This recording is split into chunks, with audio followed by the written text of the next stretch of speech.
Et bonjour, bonjour. Ça faisait longtemps que je n'étais pas venu faire d'enregistrement, donc là je fais un coucou.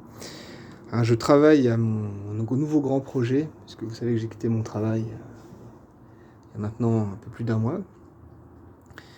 Alors j'ai profité de l'excellente canicule pour faire les travaux de force. Hein, je suis en train d'aménager ici une forge. Et ouais, une forge. Donc là c'est une ébauche, hein, je vous rassure, c'est pas le foyer définitif, c'est juste une ébauche. C'est un peu pour avoir en tête les dimensions, etc.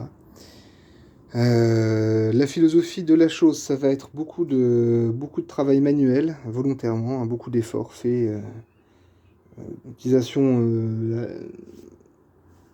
des techniques anciennes avec bon peut-être parfois des matériaux récents, mais voilà. Hein, la forge sera une forge à charbon. Je vais prendre un soufflet de forge que je manipulerai à bras, un gros soufflet à l'ancienne, que je vais construire moi-même. Hein, je vais faire des enregistrements au fur et à mesure sur les installations que je vais faire. La seule chose vraiment coûteuse et importante en taille que j'ai achetée, parce que ça c'est un peu délicat à faire soi-même, c'est une enclume. J'ai acheté une enclume qui est censée venir dans les jours qui viennent. Voilà. Pour le reste, voilà, beaucoup de... J'arrête pas de dire voilà, c'est bizarre. Hein. C'est un tic de langage que je n'avais pas encore il y a quelques semaines et qui s'est installé récemment. Bref, vous en foutez, hein. Bon, peu importe. Le... La philosophie de la chose, hein, voilà, du travail manuel, des techniques à l'ancienne, un travail propre qui va à son rythme, euh, de la réutilisation, du recyclage, une empreinte écologique faible. Hein. Je ne veux pas d'une forge électrique, je veux pas d'une forge à gaz. Alors on dirait, mais électrique c'est plus écologique, mais vos kilowatts, il faut bien que ce soit fait d'une manière ou d'une autre, les gars.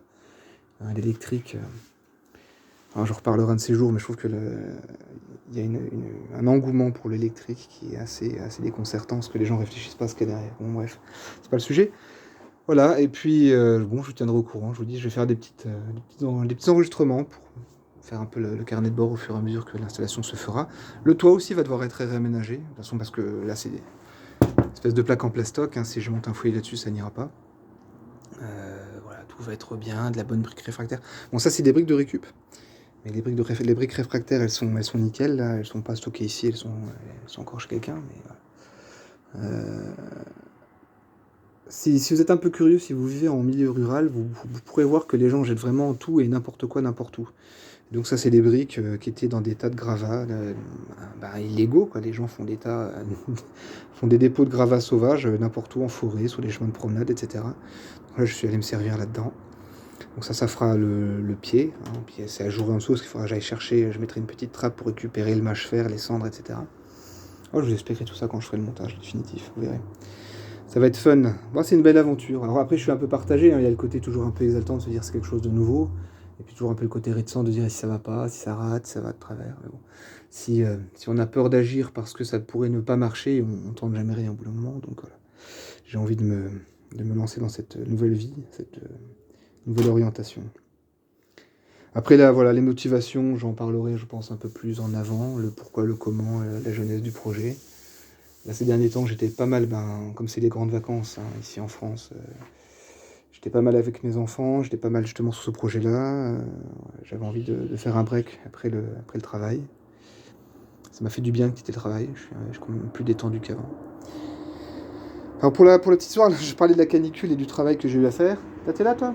Petit chat. Un petit chat abandonné. Viens, mignon. Viens. T'as peur? T'en fous? Bah alors. Cacahuète, qu'est-ce que tu fais là?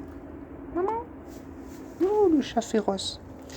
Un petit chat qui a été abandonné il y a quelques jours. Alors bon, qu'est-ce que j'ai vu? Le sol qui m'a déjà joué des tours, j'ai déjà passé 2 jours à refaire le sol. Alors ça se voit pas parce que c'est de la terre battue, mais il y avait des tunnels de rats, c'était la grosse... C'était un ancien poulailler ici, hein. Vous voyez, il y a encore le... Ça va me servir de dessert, en l'éloignant, en le renforçant, enfin bref. Ça sera du travail un peu de menuiserie, ça. Enfin, de légère menuiserie, hein. Je suis pas menuisier, j'ai pas ces prétentions-là. Le sol était pourri, c'était un ancien poulailler, et bon, en nettoyant, il a fallu enlever la couche d'excréments de poules, de paille, etc., que les anciens propriétaires avaient laissé, et dont on ne s'était jamais occupé, parce que ici on s'en servait comme d'un débarras. Et puis j'ai découvert qu'il y avait des mètres et des mètres de tunnels, de rats, à peu près entre 10 et 20 cm de profondeur, qui à peu près sur 2 tiers de la surface du futur local. C'était une assez mauvaise surprise. Donc il a fallu creuser pour délimiter les tunnels, effondrer les tunnels, combler les tunnels, tasser les anciens tunnels. Voilà, et ça c'était pendant alors je faisais ça les matins quand même.